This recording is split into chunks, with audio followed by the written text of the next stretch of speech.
This episode is brought to you by Fragrances of Wine. Previously on My Life Offline. If you have something that's dope, whether it's your hair, your bag, your outfit, I'm gonna tell you and not be jealous. We should be able to uplift each other. And I think sometimes when you say, some women feel if I give you a compliment or say, you know, you're fly or you're hot, that takes something away from them, and I've never felt that way. But it is weird. I can tell, like, people come back to me and say, well, such and such was talking about you and saying, I don't know why she gets all this attention. It's just, you know, it's haterism. Why? Because if you lost 100 pounds, you would do it too. Some days when I'm having a bad day, I go stand in the mirror with a cute dress on, like, girl, you still cute though. You looking good, it's gonna be a good day. And if you secure in your own dreams and what you want to do with yourself, nobody else's dreams have to be crushed under your hands. People just will nitpick at you, and you know, and sometimes I just get sick of it. I'm sick of her. I'm unfollowing. It's something, you catch me on a bad day, it might hurt my feelings. The statement was just a statement. But if you start attacking me personally, I will attack you back personally, and then they lose it, and they're like, oh, you cursed me out and this and that. But I can go at it with a stranger all day, 24 hours a day. I can do that. I'm built for that. Flying high like I'm a rock star. Take a ride with me and be my passenger. I'm living that good life, sipping on that good wine, feeling like I'm ready to go.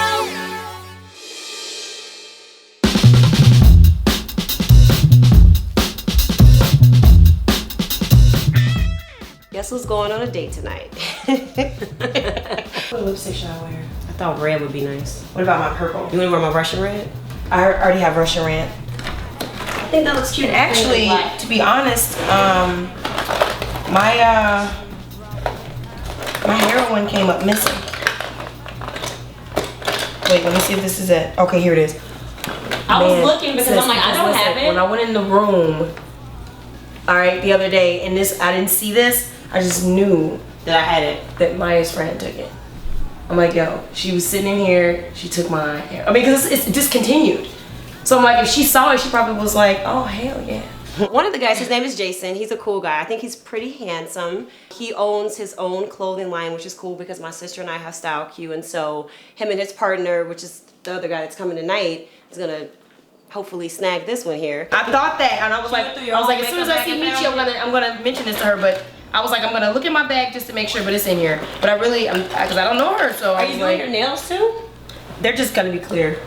So you're painting your nails before this happens? I said they're gonna be clear. Oh. No, it's so funny when people that know us for real, in real life, text us or call us about things we posted on Instagram. It's like, get out of here.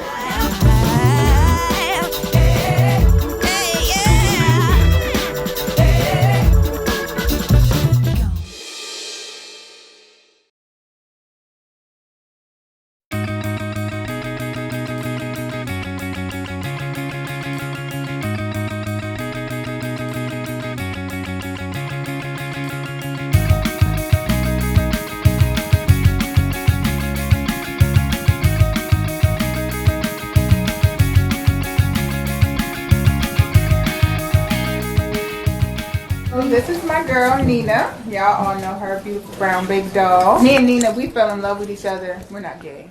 But it's okay if you are. Yes. Many of you all that don't know me, let me introduce myself first. My name is Hove. No, it's not. What I wanted to offer people was more than hair. You know, I always had hair. Never had problems growing hair. It's wonderful to have an awesome twist out or braid out, but you gotta have an awesome mind, body, and spirit. I've had people ask me, how are you under 30 years old? You've been on TV shows. You've been in People magazine. You've been in Essence. I'll be in Essence again in June. Pick it up. So when people see me doing stuff, it's not to get accolades. It's not for people to pat me on the back. I already pat myself on the back. It's not for that. It's to show that girl that's in the hood that never thought she could be something, that she can be something.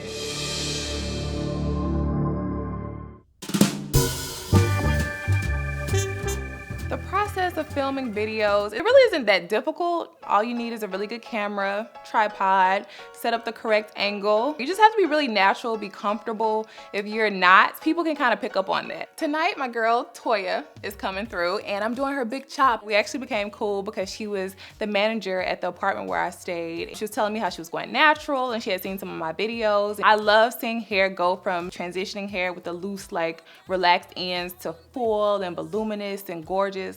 Ready? She has so much new growth. And I'm like, girl, go ahead and just chop it off. But I understand when you're like nervous. Come on, we did this before. I know, I had that feeling. Nobody wants to look like a dude. You're kind of scared you're gonna look like JJ from Good Times. So how long have you been transitioning for? About 1 year and 7 months. If you watch my YouTube channel, I actually had a video up and I trimmed her hair. She's been transitioning for a good amount of time. Most people don't wait that long, but she went through the long transition. So was it kind of hard for you? Your hair doesn't have to be whack. It doesn't have to be those half wraps that's broken off and all dried and brittle. You can have beautiful, gorgeous, luscious hair. Are you coming to the meetup tomorrow? Maybe? I don't know. I was trying to back out of this. I think my sisters are excited for me and nervous for me. They're the type to say like, dang, nobody was there. Like, that's whack. Who wants to have an event and nobody show up? So they've been supporting me at the airline. My sister Erica does that, as well as dental hygiene. So she's been passing out flyers, hustling for me. And so is my sister Shanda with her sisters, her sorority sisters, and people at USM. I got out the car and there was a guy on a bike. He was like riding by. I had twists and my hair was really long, right?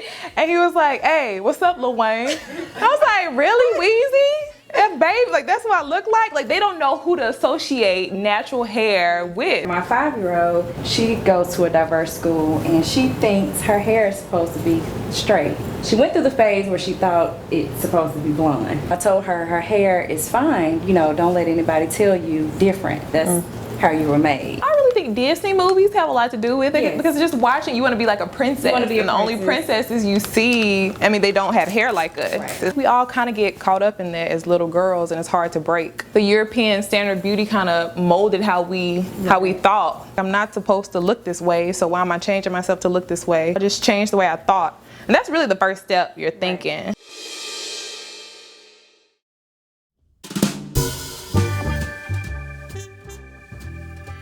This crazy weekend has allowed me to meet up with a lot of people, but Pam and I like to unwind when it comes to doing our show and touring and doing all of that. So dinner break with the lovely Chimere of Naturally Happy Hair magazine. I used to Google myself. I stopped doing that too.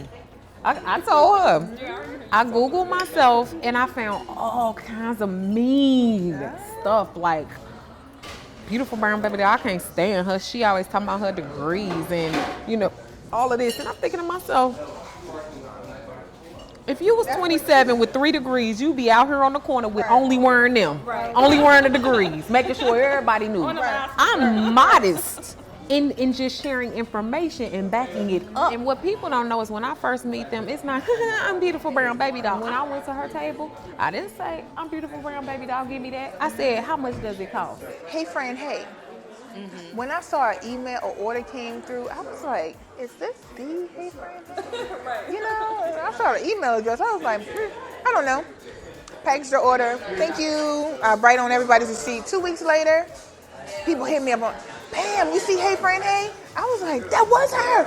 Oh my gosh. I got orders from Australia, orders from everywhere because of her. She didn't ask me. Even if she would have, I would have sent it. You know what I'm saying? But she didn't ask me. I like her. I follow her. You know, she's more than just hair. She's fitness. She's everything.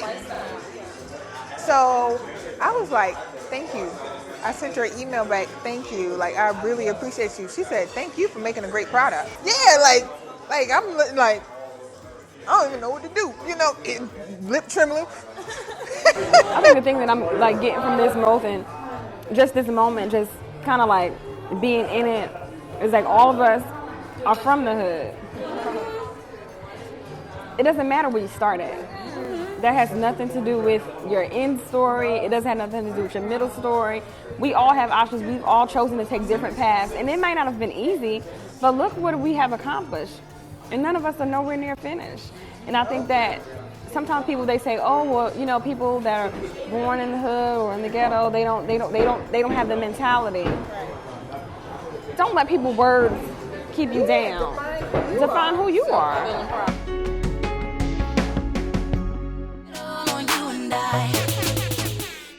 We are headed to a new spot in Pilsen called Pilsen. It's right next door to our favorite Mexican restaurant, Nuevo Leon. We were walking by one day and we're like, oh, this place is nice. We go inside, we check it out, it looks cute. It looks fun, nice menu, nice wine selection. So we were like, well, you know, we need to visit this place one day. And then so when the opportunity came to go on this little date here, we knew exactly where we wanted to go. But like I said, I'm not bitter at all. I can tell. I'm like so comfortable. Like, you know, it was my decision to call off the engagement. It was my decision to move. Part of the reason I told him that it was the best decision to just break it off, because I told him, you never forgave me, sir, and I'm not gonna forgive you. So let's just not even play this game. You can't have a successful relationship if you don't trust or forgive the person you're with. I totally expected the topic of my ex-fiance to come up. It always does. A lot of people thought like I was living with him or something. No, we were living together. That was our place. I left early and I paid the money to be able to do that. It's a part of my life. It was something that happened for a pretty large chunk of my adulthood. I was with this guy, so I don't expect it not to be an issue, for it not to be a topic of conversation. And when it comes up, I'd rather be the one to explain what happened and what's the latest news on it than for somebody else to explain my story for me. I gave him the ring back and everything, like, or, you know, here you go. What am I gonna keep it for? People were like, you should have kept it, girl, blah, blah. For what, though? That shows bitterness. First of all, I don't want to see it. Next relationship, I'm going into it like from day one, like, yo, this is gonna be I'm gonna give if I like you and everything, I'm gonna be like, you know, this is like a year at the most. No more accidental long-term relationships, in other words. Right. You know, or we accidentally been together for 5 years. No, after 12 months, I'm gonna be like, look, it's not hitting no pivot point. Gone.